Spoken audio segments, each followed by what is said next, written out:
Good morning, Ruth. How are you today? Great, Sean. Thank you. How are you? I'm awesome. We're live. Um, we're live, and so I really appreciate you joining us this morning. And so I want to welcome everybody to MMBBA Live. I'm Sean Williams, and I'm your host and current president of the Maryland Mortgage Bankers and Brokers Association. So each week we bring conversations focused on leadership, advocacy, innovation, and the issues impacting housing and homeownership across Maryland. Today's vision or discussion is especially important because we're focusing on the people, programs, and partnerships that help families successfully navigate the path to homeownership. So today I'm joined by Ruth Griffin of the Community Development Network of Maryland. And Ruth serves as housing counseling organizer and works closely with organizations across the state to help Maryland residents with education, resources, support that can make homeownership more attainable and sustainable. We're grateful for the work that Ruth and her organization that they do every day to strengthen communities and expand opportunities for Maryland families. Ruth, thank you for joining us this morning. Thank you again. And before we get started, uh, we're going to do something quick and a little fun fact we've been doing at the beginning of every show. So, if you can tell us one fun or unexpected fact about you that most people don't know, but probably should. Well, thank you, Sean, for that warm introduction and for the opportunity to be here. I really appreciate you organizing this information for folks because it's vital that we all keep in touch and keep informed. Fun fact and probably unexpected is my team um, are bronze medal winners. Uh, so, uh, Not quite the Olympics. Howard County Active Aging Bocce League. Um, uh, but you know it's Howard County when they literally give you a medal for winning a bocce league. So Wow. So this is my favorite part about the show. Like, obviously, I'm curious a lot of the times to interview the guests that are on and find out, some of the obviously the questions that we ask and such.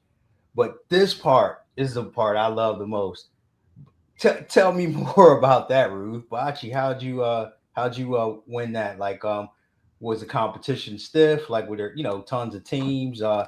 Is the community really active? And help me remember without me having to look it up. I think I've played bocce before. It's a ball in it's outdoors, right? In a stick, no little. stick, no stick. Okay, Um, okay, a ball that's our target ball, yeah, and then the goal is to get your ball as close to that ball as possible. I see. Whoever is closest scores, and the more balls you have close to that target than the other team, the more you score. So um, the competition was stiff.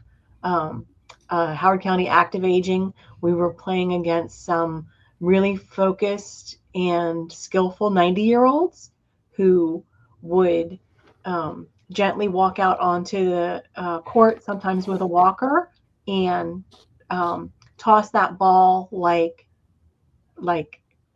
they knew before they let it go exactly where it was going to land. It was amazing to see. So this is my first time playing league. I'd played drop in before, and it's the next level. So it was a lot of fun and great people. And the whole goal, active aging, um, is so good for everyone. It's good for the social um, needs, the physical needs, some fresh air, and some community. So I love it. I love it. I'm playing again in the fall with my team. Good for you. That's awesome. Congratulations on you said bronze medal, right? Yeah. Yeah, congratulations on that. That's awesome. So, Ruth, can you tell us about your background and your role with the Community Development Network of Maryland? Yeah, I have an extensive background. So I've been in housing since 1985, and I started in real estate and transitioned from there to mortgage with a specialty in affordable homebuyer products that were government sponsored to help people with housing stability. And housing affordability and wealth building and all the good things about homeownership.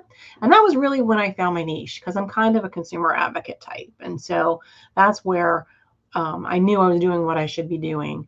Now, in the meantime, I was doing some entrepreneurial work in housing, renovating properties to make rental properties. And I transitioned after my son was born to nonprofit work. So I was fortunate enough to be a housing counselor and do direct service and learn what that's really like and the importance of that. And then since then, I've been doing housing counseling coordination of some kind or another. Supporting the folks that support the folks, the people helping people that are really my privilege to serve, because they are so dedicated and so caring and so well informed. So, thanks to the work that I'm able to do at CDN, we're able to keep people in the know about this always evolving industry and the things that they need to help consumers make good choices and succeed in these processes. Oh, Sean, you're still muted. Yeah. So can you expand, for those that are unfamiliar with, housing counseling, what does a housing counselor do, and why is the work so important? Because you mentioned it was important, and we know it's important, but like, tell us, like I said, what a housing counselor does, and again, why the work is important. I'm happy to. So, a housing counselor helps consumers with any kind of housing need or housing goal. Um, they provide information and connect people to resources and give support as people take the steps that they need and make the changes or choices that they need to succeed in their housing goals. And so, one of the largest and most successful factors in housing counseling is pre-purchase housing counseling. So helping home buyers understand the responsibilities of homeownership, make choices that are going to lead to the successful experience that people want in that, so that it's something that provides stability, not just for tomorrow, but in years to come, as a hedge against inflation, as an equity building opportunity, is a chance to be part of a community where they own a piece of the process. So everything that we want homeownership to be, we need to do it well. And so it helps people not just get there, but to know what choices are theirs for it to go well. So for instance, people are bombarded by advertising, and Mm-hmm. that's not necessarily the best choice. The person that sells the hardest.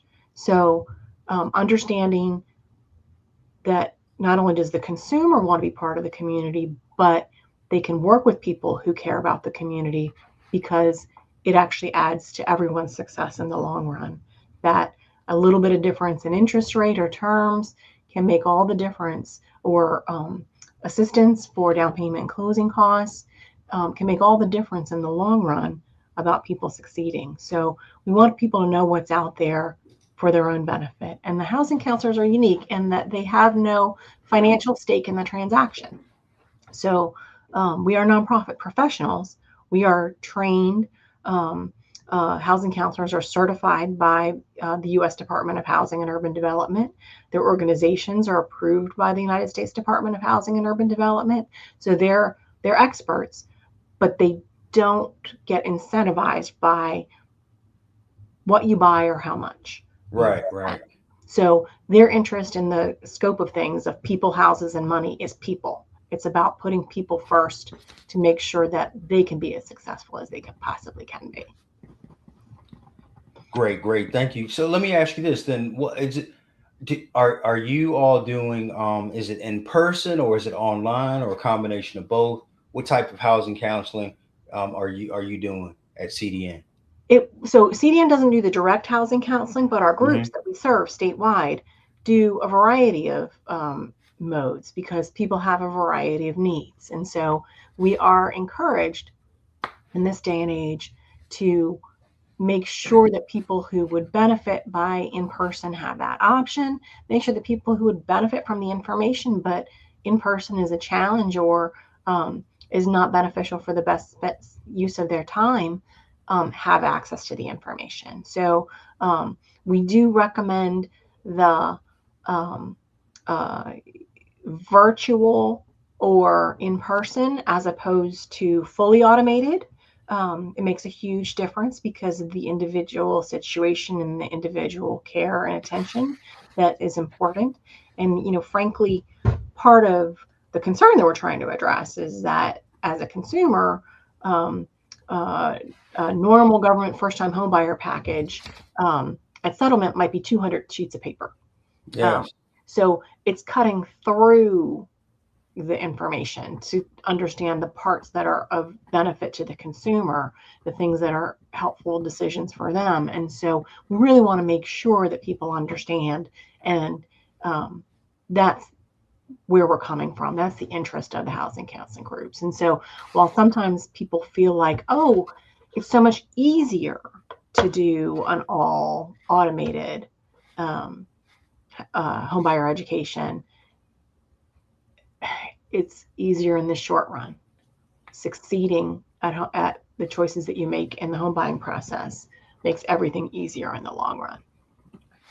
Yeah, I see that. I've been doing this for 21 years now, and oftentimes when there's someone that comes to me and they've done so much research and got tons of questions, and that's okay, and they should have questions, but I often find that the ones that come without the most questions, right?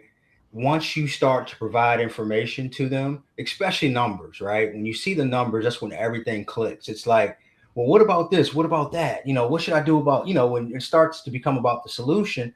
And then for us, if we keep it really simple and help them understand how to, to guide them to where they need to be to accomplish their goals. What I've been doing as well, because it's like, for however long that we're interacting with this homeowner or client, um, it's hard to pack 21 years worth of knowledge and information into a 30-minute to 1 hour call, right? And you can do that multiple times. But I've been referring people to the homeownership and the housing counseling as well. It's like, hey, listen, I don't mind answering any question you have. We'll talk about these things. These are the things that I think you should be looking for. These are the questions that I hear most often. These are questions I think you should be asking. But to get a baseline and a fundamental start and get a good foundation, I just start recommending people to take either an online class, something virtual, or go to in person, because you don't necessarily have to be getting a down payment assistance program or some special loan product to do these courses. And many of them are designed very well, in which they cut through everything, like you mentioned, to cut through all the information, to give everybody the pertinent information so that they can make a really informed decision. And so I'm a big fan of it because I've seen it work for people, even folks that bought a house previously and maybe hadn't purchased for 10 years, and now they're back in the market selling a house and buying a new house. They forgot about their transaction and how it went when they were purchasing. And so I've been seeing it be very helpful. So I'm not quite sure if people are doing that, or if you recommend something like that, or even if you have to, if you feel like if that's a good idea. But I'd like to get your take on that. I absolutely do think it's a good idea. Bear in mind that it's not, some people are first for generation home buyers. There's nobody in their family that's bought a house. But even if your parents own their home, it's not your mom's mortgage. It is a different world. It's a different situation. And you need the current information on what today's market is like, what today's home buying process is like, and how to make the best choices for you today. And, one of the big things that's changed since many decades ago that is really important for consumers to understand is there's kind of a preconception going into buying a house that the lender wouldn't lend it to me if I couldn't afford to repay it. And that at one time was probably true. But right now, that's not the situation. If you have high daycare bills, health expenses, other lifestyle choices that you want to spend differently than the qualifying reflects, if your budget and your spending plan aren't consistent with what the lender approves you for, it's your decision as a consumer what you choose to borrow. So the lender's job, and it's not a scam. It's not trying to push anything on you that you don't want. It's just standardization. The lender's job is to tell you what they can lend you. And it's your job as a consumer to say what you can afford to repay, what you're willing to borrow. And so that is something that you can work out with your lender directly and say, if I don't understand, how I could pay more than X. Um, but if you need more depth to the conversation of figuring out your spending plan, how to budget for maintenance, things like that, talk to a housing counselor because it's what they're there for. That's the housing counselor's job, not the lender's job. So we all have roles to play. We all work together, and we're all trying to get people to a place where they can be successful, because that's where that lender is going to benefit from the great referrals. That's where the lender is going to benefit from repeat customers when you're ready to buy up and move out of your starter home. It's where we're going to benefit if it's time to access some equity to educate your children or some important goal in life. So when we look at the long term and we look at how we work together as a community, partnership is key. And what are you seeing like some of the biggest challenges? You mentioned a few earlier, but I've been writing some stuff down. But like, what are some of the biggest challenges that home buyers are facing today?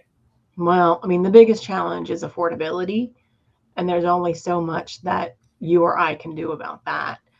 We all want hardworking Marylanders to make living wages.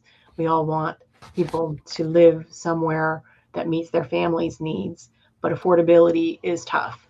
So the best thing that we can do in this tough affordability situation is to be really aware of how much debt load can impact your affordability. So that's something within a consumer's control of working on their debt load if that's limiting their affordability. And then the other thing that consumer can work on to try and get that affordability in line is making sure that they get the most favorable interest rate. And sometimes, when math starts to fly around, people kind of blank out. They're like, I don't know, Mm-hmm. 5.6, 6.5. I don't know. Well, there's a world of difference. There's a reason why mortgage interest rates are broken down in eighths of a percent, because that little bit of difference makes a huge difference every month and over 30 years. So in terms of the best we can do on affordability, and things are in the works politically and everything in terms of trying to get change in place for affordability. But the best thing we can do in today's world is work on that debt load and work on that interest rate for the mortgage that you select. And what we and this might be a little off topic from what we've discussed previously, but we've been talking about. Somebody asked me the other day, what does affordability really mean? And do you have an answer for that? Of course, it's Yeah. what you Like have you said it room to today, pay. but like what does it really mean as it relates to housing? Well, so it's what you can afford to pay compared to what things cost, right? And so housing costs are very high. We've been building um, very nice houses for a long time, but not so many of them that are nice for people of average income. And so um, the housing stock is aging, that is affordable, and that's a mixed bag, right? Because you've got to budget for the maintenance and repair that house might need in addition to the housing costs. So, you save on one hand and you spend on the other. So, affordability in terms of house prices may be getting a little softer. The market's shifting a little bit. So, there may be some things about affordability that are going to get easier. Certainly, getting easier in terms of not being so competitive out there that Right.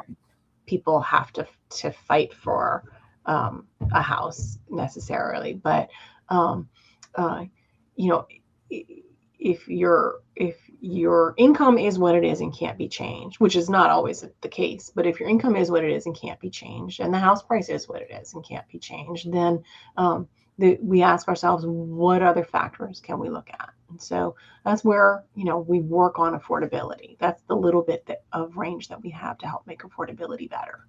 Right, right. No, thanks for that explanation. Because people come to us and sometimes they're like, well, how much do I qualify? And I'm like, I can tell you what you qualify, but affordability is more important to me. Should be to you than qualification. Like I can tell you your top number, right, and what you actually qualify for, but you need to think about what are those numbers at number one, which one makes you like comfortable. What can you feel like you can afford to pay, no problem, no issues if things pop up. But then obviously, as you know, when you start shopping for a home, every box you check, the price just starts to go up, right? Or amenity, for instance, and so the actual cost goes up on a monthly payment wise. So then you got to think about what that stretch number is for you, right? And hopefully it fits into your qualification. But I personally feel like we should be focusing more on affordability over qualification. But because you talked about housing stock and the cost of homes and such, it's making it more and more difficult to get people into that comfortable affordability range. And I see that as being a pretty big challenge. Well, you're Um, absolutely right, Sean. And when you think about it, mortgage qualifying hasn't changed in the last few years, but costs of everyday items have changed.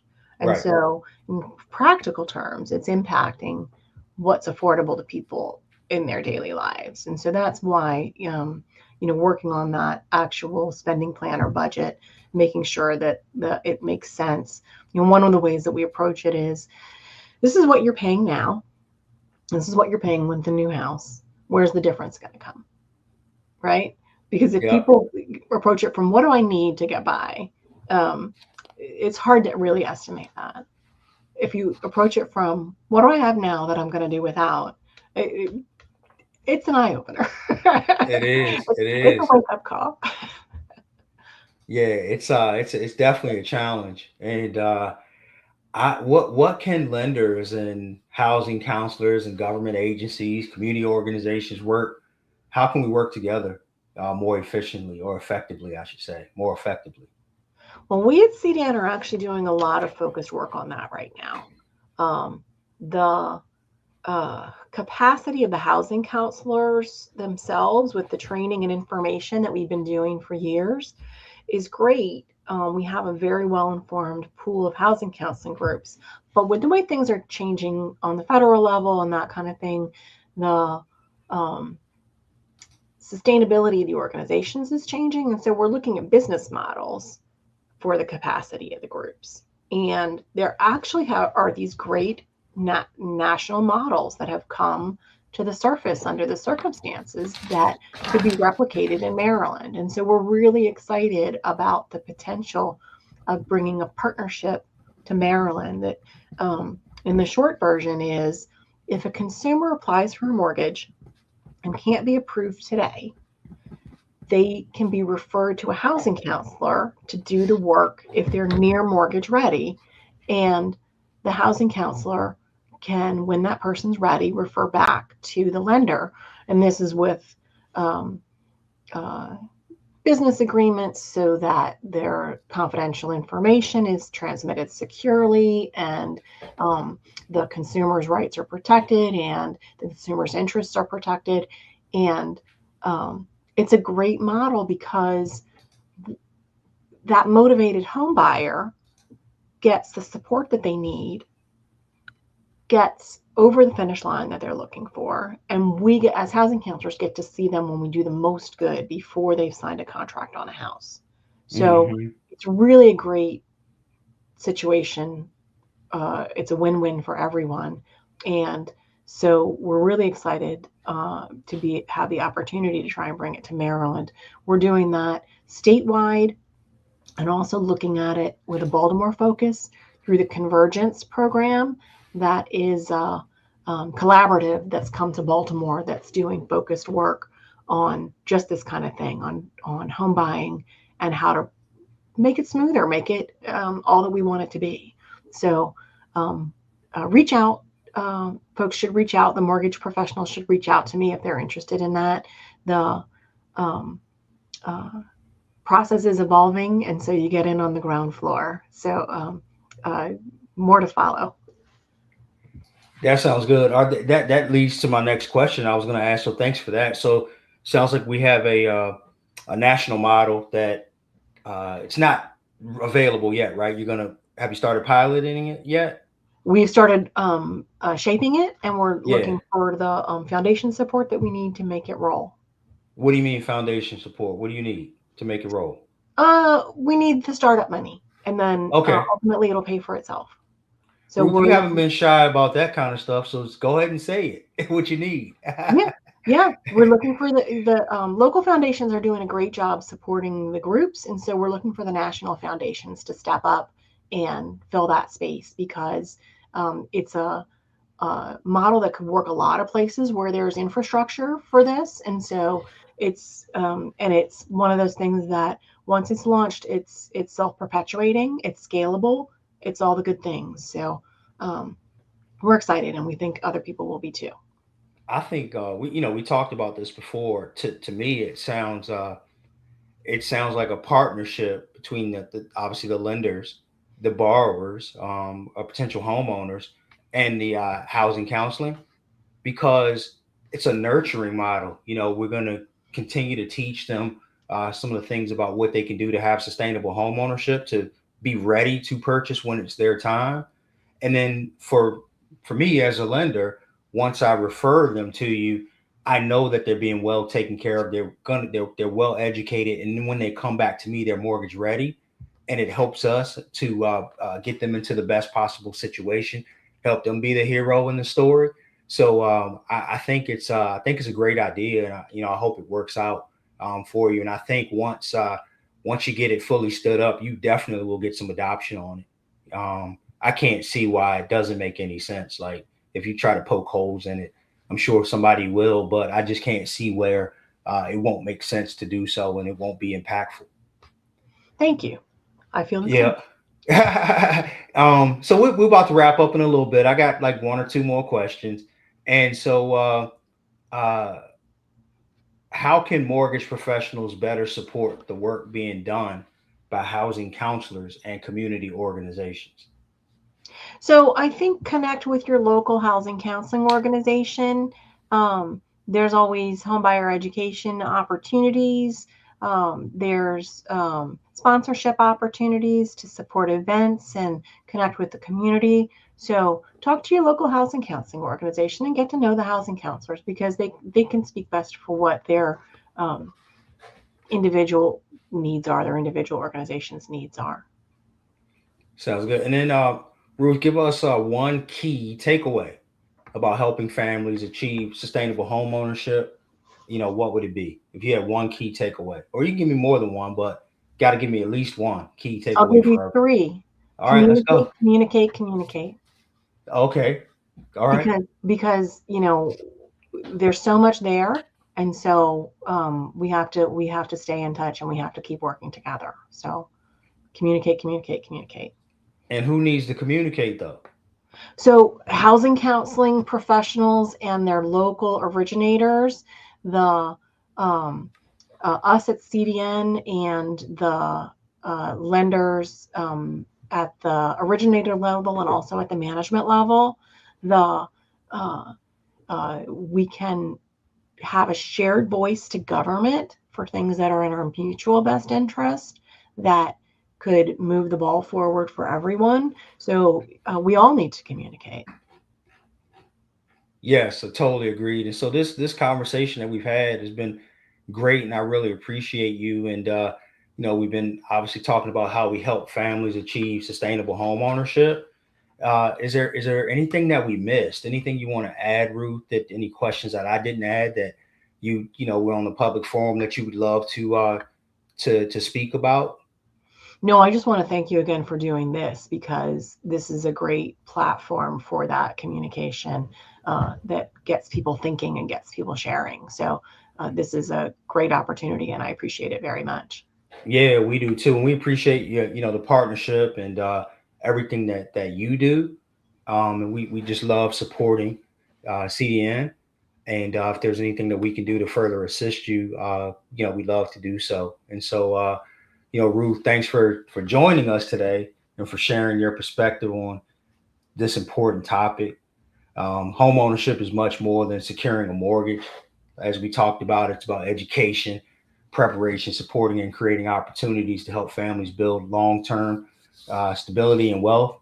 And communicate, communicate, communicate are the three takeaways out that we have today. But we appreciate the work that's being done by the Community Development Network of Maryland and the many organizations to expand homeownership opportunities across the state. And so, Community Development Network of Maryland, if you want to Google that or look it up, Community Development Network of Maryland. Also, I want to thank our sponsors today. I've been scrolling across as we spoke, but want to thank Bay Capital Mortgage, CIC Credit, and CMG Home Loans. Thank you for the support and helping us get this show on every week. And thank you to everyone who's joined today. Be sure to stay connected with MMBBA for future episodes of MMBBA Live. I'm Sean Williams. Thanks again, Ruth. And thank you for being with us, everyone. We'll see you next time. Take good care, everyone. Thank you, Sean. Thank you.